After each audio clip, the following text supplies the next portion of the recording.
Amigos, olha só isso aqui. O Ministério Público de São Paulo denunciou à Justiça 4 vereadores e 3 servidores públicos por suposto envolvimento em fraudes de mais de 200 milhões de reais em licitações de prefeituras e câmaras sob influência do PCC. A promotoria, o Ministério Público, acusa o grupo de participação em organização criminosa e abuso de poder ou violação de dever inerente ao cargo. Os promotores pedem ainda a conversão das prisões temporárias dos 4 vereadores em preventivas, quando não há data para o período de detenção expirar. Segundo o Ministério Público, os denunciados integram uma organização criminosa que visava a vantagem patrimonial com a manutenção de contratos com a administração pública nas esferas municipal e estadual. Isso tem se tornado cada vez mais comum. As facções criminosas, em especial aqui em São Paulo, o PCC, entrando no poder público. E pior do que isso, Acácio, recebendo dinheiro público do contribuinte para lavar dinheiro do tráfico de drogas, do crime organizado. A gente viu isso acontecendo agora recentemente numa operação do GAECO aqui em São Paulo, com as empresas de ônibus, 2 empresas de ônibus que com um contrato com a prefeitura, aparentemente um contrato para lavar dinheiro, sonegar impostos, enfim, e lavar o dinheiro do crime organizado. Depois a gente viu uma outra operação do próprio GAECO também, em outras cidades aqui, também nessas organizações envolvendo vereadores, presidente de Câmara, servidores públicos e agora mais 4 vereadores de uma Câmara Municipal envolvidos nessa ligação com o PCC. Até onde vai o poder da facção criminosa que agora não só vende drogas, agora também lava dinheiro com dinheiro público? O mais bizarro disso, Koba, é que num primeiro momento o objetivo era lavar dinheiro, mas depois eles perceberam que aquelas atividades eram lucrativas e eles passaram a institucionar aquelas atividades dentro da facção. Quando a gente olha para todos esses casos, em primeiro lugar, nós tínhamos uma organização criminosa que adentrou ao poder público. Poder público esse que, numa medida maior ou numa medida melhor, a depender das competências federativas, tem como atribuição combater as organizações criminosas. Em segundo lugar, a gente discutia aqui a questão do MST, distribuição de verbas públicas, há necessidade de nós aprofundarmos a análise das pessoas que contratam com o poder público, sejam elas pessoas físicas, sejam elas pessoas jurídicas. Já há iniciativas louváveis por parte do Ministério Público, a própria lei anticorrupção prevê algumas medidas, o Guilherme não gosta que a gente fale, mas esse compliance no poder público. Também há prefeituras que instituíram controladorias, ouvidorias para evitar esse tipo de ação. Mas a verdade é que, infelizmente, essa operação, essa investigação ainda não aprofundou, porque no momento que nós aprofundarmos, serão vários outros contratos com vários outros entes públicos que têm ligação com o PCC e com órgãos ou entidades da criminalidade organizada. Luiz Augusto Durso. Difícil, né? Complicado. A gente vê o crescimento dessas facções e elas estão criando braços dentro do poder público em cargos eletivos ou em cargos de concurso público.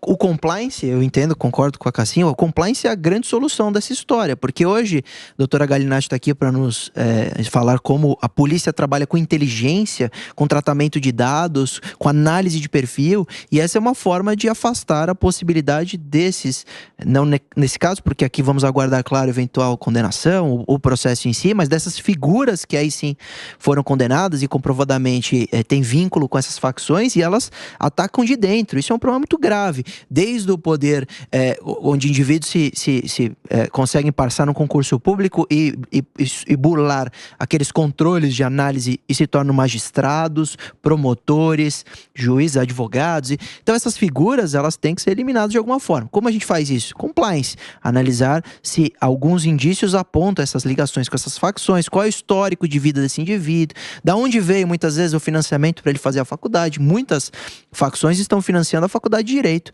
para criminosos. Então, o compliance no poder público para análise desses indivíduos que estão, de alguma forma, adentrando é muito importante. Até porque, e aí a gente vai falar de eleições, nesse caso de vereadores, são cargos eleitos pelo povo. Então, também tem um papel social aqui do eleitor que ele tem que analisar em quem ele vai confiar o voto. Ele pode estar confiando o voto em alguém que tem ligação direta com uma facção criminosa e, na verdade, ele não está lá para representar o povo.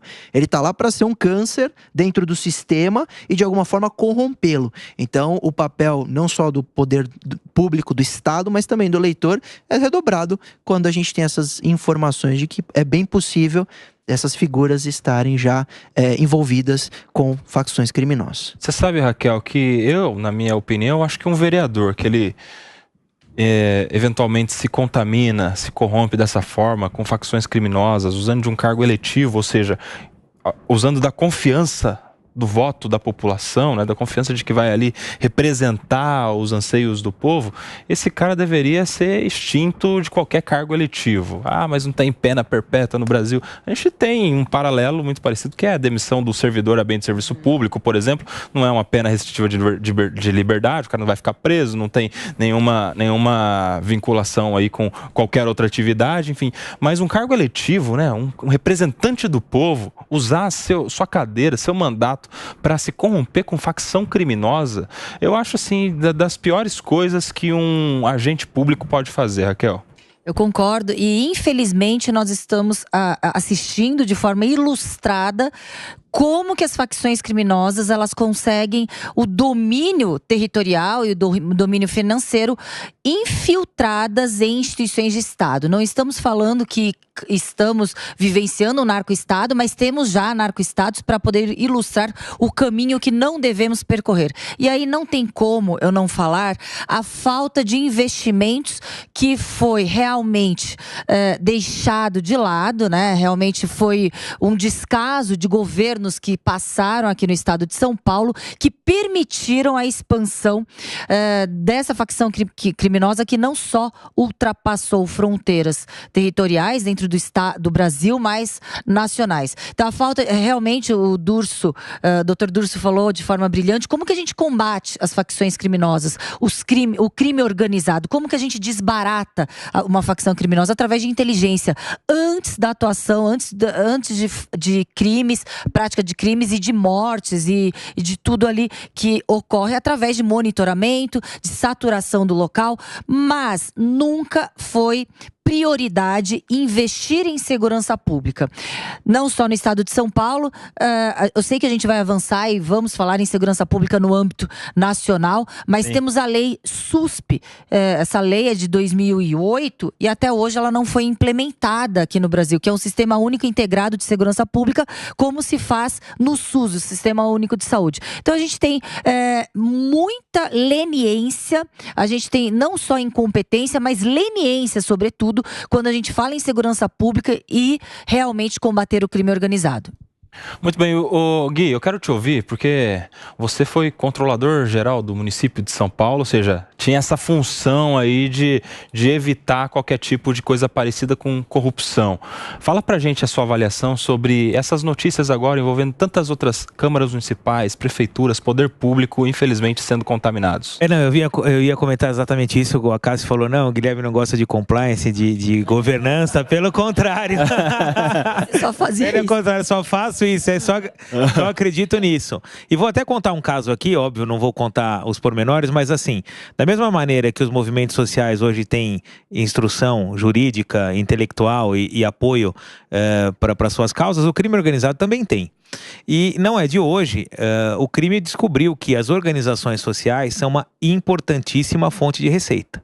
Então, para contar um caso aqui da minha época na controladoria, uma vez uma certa senhora lá que fazia um trabalho de cuidar de crianças numa comunidade e tudo mais, apareceu se credenciando, agora eu não me lembro se era na Secretaria de Educação, Assistência Social, eu não vou dizer o certo para não cometer nenhum tipo de injustiça, se credenciando e pleiteando lá para receber mais crianças e aí recebendo verba pública e tudo mais. E para você credenciar uma instituição tem uma série de regras, você tem que ter espaço, iluminação, toda a parte sanitária, estrutura, enfim. E aí depois se investigando, o que se percebeu que o crime organizado vinha fazendo? Ele localizava essas pessoas que trabalhavam de uma forma voluntária, né, cuidando de crianças ou então cuidando de pessoas com algum tipo de deficiência, ia lá e oferecia toda a estrutura, apoio jurídico, contador, para abrir toda essa parte legal, estruturar a questão das organizações, depois reformava as instalações, chegava para a pessoa e falava, quanto você ganha aqui? Ah, eu ganho 5 mil. Então tá bom, nós vamos te pagar 15 e não vamos utilizar aqui o teu espaço. Ia lá, se credenciava, e isso, veja, não estou falando da Prefeitura de São Paulo, isso acontece no país inteiro. Agora, como é que você pega essa situação? Se você formalmente for analisar, o local atende às exigências, juridicamente está tudo correto, é isso que o Acácio falou, é um trabalho de inteligência muito profundo, com muito zelo, para se poder pegar o histórico, o desenvolvimento dessas entidades. E essa organização percebeu isso. Então, eles atuam na cultura, na assistência social, nos direitos humanos, na saúde, agora vimos aqui no transporte. E só fazendo uma nota que é importante para quem viu só a manchete, não são vereadores de São Paulo, não é? Estava aqui conversando com o Ursinho, Ferraz Vasconcelos, né? O Ursinho Cubatão e Cubatão. Então não se tratam de vereadores da capital. Mas essa tentativa do crime de participar das esferas do poder público para, sobretudo, conseguir lavar dinheiro, acontece dioturnamente, né? Fala, Gi. É crime organizado, super organizado. O Estado, para combater, precisa se organizar. Acho que as ações pontuais de cada instituição pública, elas são válidas, mas para realmente isso ter efetividade, como falou a doutora Raquel, é preciso que haja uma atuação efetiva da inteligência, da polícia, regras de compliance também atreladas dos órgãos públicos para fazer essa verificação. Por quê? Porque há essa atuação de cooptação de pessoas que adentraram no poder público de forma lícita, mas há também, como o doutor Turso salientou, uma preparação já de pessoas antes mesmo de ingressarem nos órgãos públicos de diversas maneiras, que elas já vêm imbuídas da má-fé, ou seja, já vêm instruídas e organizadas para implantar ali dentro de um setor público um esquema de corrupção ou de lavagem de dinheiro. Então, um combate a isso precisa ser um combate estruturado e multidisciplinar. Então, é preciso que as polícias, o poder público na esfera federal, estadual e municipal ajam juntos para conseguir evitar regras de compliance rigorosíssimas e cada vez mais rigorosas, e muitas vezes é muito difícil.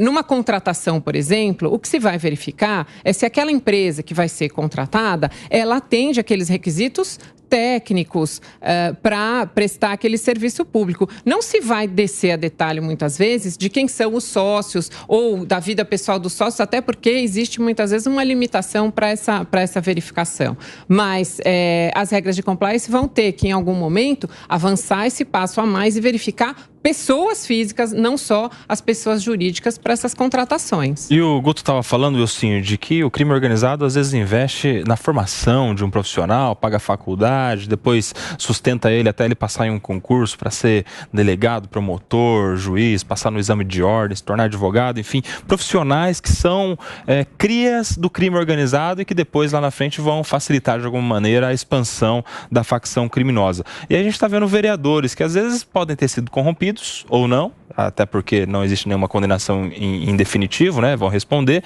mas às vezes podem ser também vereadores que foram escolhidos já na campanha, né? Porque o crime organizado, esse ano é um ano eleitoral, é importante você falar isso?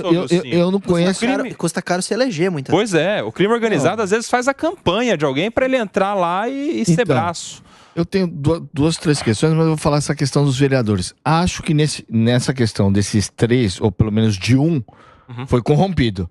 Porque ele fez uma delação, ele foi lá fazer a prestação foi fazer o seu depoimento, e ele confirmou que recebia um Pix mensal de 5 mil reais. Então, isso não é para campanha. Sim. E isso não me parece ser dinheiro de algum contrato que ele chegou a facilitar. R$5.000, eu acho que é uma questão mais de manter o contato. Ó, tô cinquinho aqui, vamos manter o contato. Gesto, né? É um gesto. Porque existe uma... Eu acredito que o PCC, muitas vezes aqui em São Paulo, que é onde a gente vê principalmente, não é uma questão financeira, é uma questão de lavagem. Diferente da milícia do Rio de Janeiro, que ali sim é financeira, que é um bando de nego que era ex-policial. É isso, não. Cuidado que a turma... bando de pessoas, um bando de pessoas. Desculpa. Vai ser cancelado. Desculpa, não me cancele. Já tem pouca gente na internet. Se me cancelar, então sobra nada. Vai engajar, pô, vai engajar. Sobra nada. Um bando de pessoas que queriam ascender a uma vida financeira melhor através de contratos públicos. O PCC aqui, que estamos falando de Estado, me parece muito mais um sequestro do poder público que fica refém do serviço público de transporte, do serviço, sei lá, de outros serviços que eles estão, e onde tem um grande volume de dinheiro que não vai chamar tanta atenção na lavagem de 1 bilhão. No Rio, é um bando de nego que desqualificar. É um bando de pessoas. Eu que vou te cancelar agora, o senhor. Um bando de pessoas que estão mais preocupados em ascender financeiramente através do contrato de serviços do governo do que fazer lavagem de dinheiro. Então, tem questões diferentes aqui. E volto a falar, esse negócio, se for mesmo isso, o cara recebia 5 pau, era mais relação pra... Ó, você segura aí que na campanha te ajudo na campanha.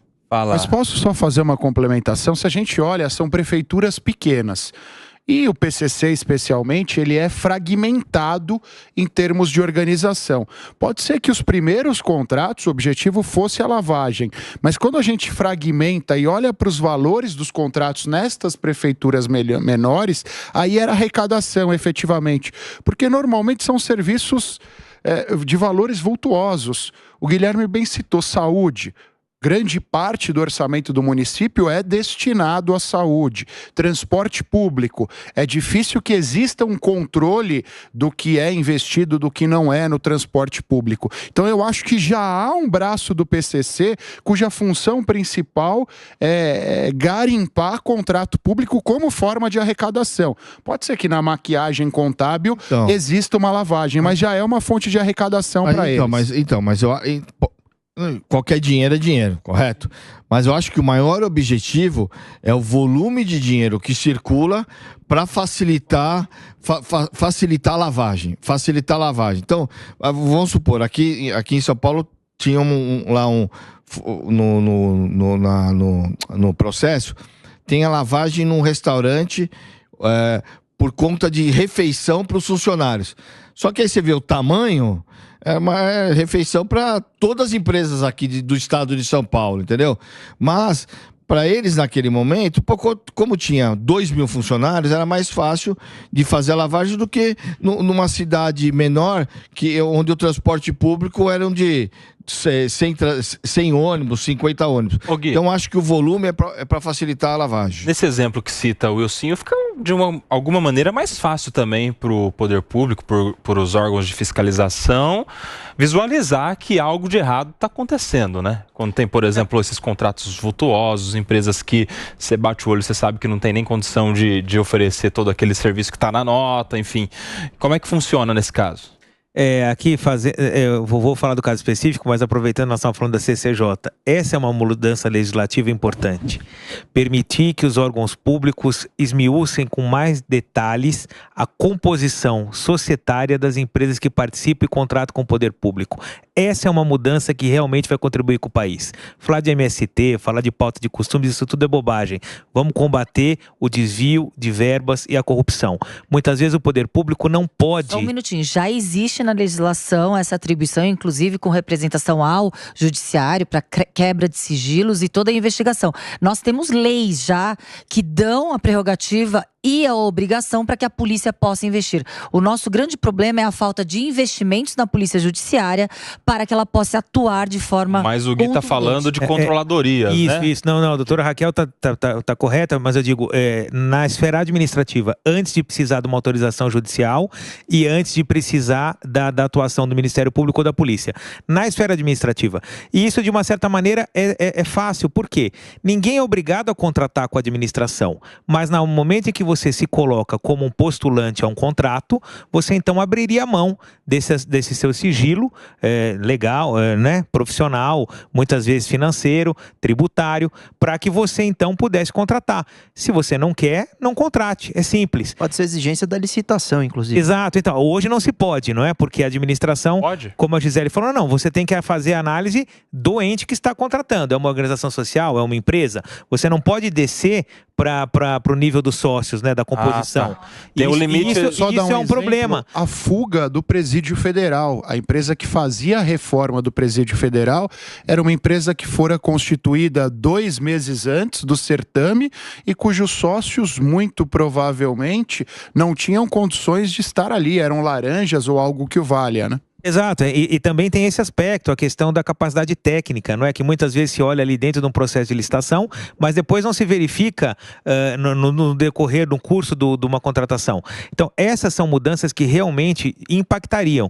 Porque o que acontece? O criminoso, seja ele do crime organizado ou aquele que simplesmente vai atuar ali pontualmente para lesar o erário público, ele conhece, então ele vai constituir uma outra empresa, constituir uma outra organização, troca ali o número do CNPJ e você não consegue pegar, porque formalmente está tudo certo. Às vezes a empresa é recém-constituída, não tem ações, não tem dívidas tributárias. Como é que você vai impedir que essa empresa contrate com a administração, muito embora todos os elementos de análise, de investigação e aí no âmbito das controladorias talvez demonstrem que não seja uma empresa idônea ou então uma empresa capaz de atingir a finalidade que ela quer. Agora, o Wilson estava falando de casos de refeições e tudo mais. Isso se desenvolve com técnica, não é? Criação e acompanhamento de indicadores de desempenho de gestão. A administração pública, e aí eu não falo só do Estado de São Paulo, da Prefeitura de São Paulo, eu falo no âmbito nacional, ela é muito precária no que diz respeito às técnicas de governança e compliance. E isso não tem que ficar a cargo só das controladorias. O controle interno primário tem que ser feito pelos contratantes, pelas secretarias, ou seja, aquele que vai contratar, quando escolhe o que vai comprar, já tem que saber essa métrica, tem que saber esse indicador, porque aí fica fácil de visualizar. Pô, isso que o Wilson falou, eu tenho aqui 4, 5 funcionários, como é que a empresa me apresenta uma nota de 160, 170, 200 almoços? Tem gente almoçando 3 vezes por dia? Agora, uma controladoria não tem como pegar isso, você imagina a quantidade de contratos, como por exemplo, numa Prefeitura de São Paulo. Mas quem contrata tem que usar tecnologia, né, tecnologia. É isso que eu falei, a inteligência artificial está aí para isso, né? Primeiro, mudar as leis para a gente ter mais controle. O compliance tem que ser mais rigoroso, porque chega a ser ridículo a gente pensar que uma empresa entra num concurso de licitação e a gente desconhece os sócios, né? O resultado, você vai conhecer essa empresa conhecendo os sócios, claro, é óbvio, chega a ser óbvio. Agora, uma forma da gente ter com muito mais eficiência o controle de gasto, o controle dessas empresas, histórico dos sócios, é com inteligência artificial, né? É claro que isso é super recente, a gente tem pouquíssimo uso prático no poder público, mas com certeza será uma forma de solução. Eu quero te ouvir sobre isso, porque com a coisa da inteligência artificial, você é especialista nisso, muito se fala nos males que a inteligência artificial pode causar, e aí fica todo mundo muito mais com medo da inteligência do que interessado nos benefícios, né? Eu acho que a gente poderia começar a enxergar a tecnologia muito mais como um aliado. O que a gente pode ganhar em termos de eficiência pública no uso para o poder público, por exemplo, em termos de melhoria da vida dos cidadãos. A gente tem que começar a olhar com bons olhos para a inteligência artificial, para a tecnologia também, né? Até porque o cidadão, o usuário tem medo da inteligência artificial popular, mas ele usa todo dia uma inteligência artificial. Você veio com um aplicativo de trânsito para cá? Sim. Esse é um aplicativo que é uma inteligência artificial muito boa em fugir do trânsito. Você está usando praticamente todo dia inteligência artificial sem pensar na aplicação prática dela. O poder público também já tem certa utilização, o próprio judiciário já tem usado bastante. A questão é que a gente tem um preconceito, né? Entende que isso vai substituir função e, de fato, a gente tem que ter um mínimo de cuidado para não substituir toda a função humana, etc. Mas a gente sempre pensa na inteligência artificial generativa, a inteligência artificial que entrega conteúdo, e esquece da inteligência artificial para análise de dados, para análise simples de qualquer tipo de desvio do que seria o prévio, o aceitável, o previsível. Então você coloca lá, o indivíduo vai entregar uma nota. Qual é o valor médio de uma alimentação daquele, custa de tanto a tanto, ele come 2 vezes por dia, 3 vezes por dia. Se tiver notas muito mais caras ou uma quantidade muito maior de notas, facilmente a inteligência artificial vai identificar. Então, primeira coisa, deixar de lado o preconceito. Segunda coisa, regulamentar, porque a gente precisa ter segurança jurídica para começar a ter a sua aplicação, porque também a gente não pode pensar que a inteligência artificial poderia invadir privacidade, abusar da análise. Inclusive a Lei Geral de Proteção de Dados coloca já um certo limite para a gente estar pronto para esse momento, mas sem dúvida nenhuma é uma tecnologia que vai ajudar e vai entregar pronto um relatório a dizer aqui tem um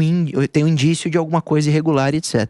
Com relação a isso, mesmo você pega o Banco Central, COAF, etc., já tem também o uso da inteligência, sem dúvida nenhuma, para encontrar essas irregularidades pontualmente em transferências bancárias.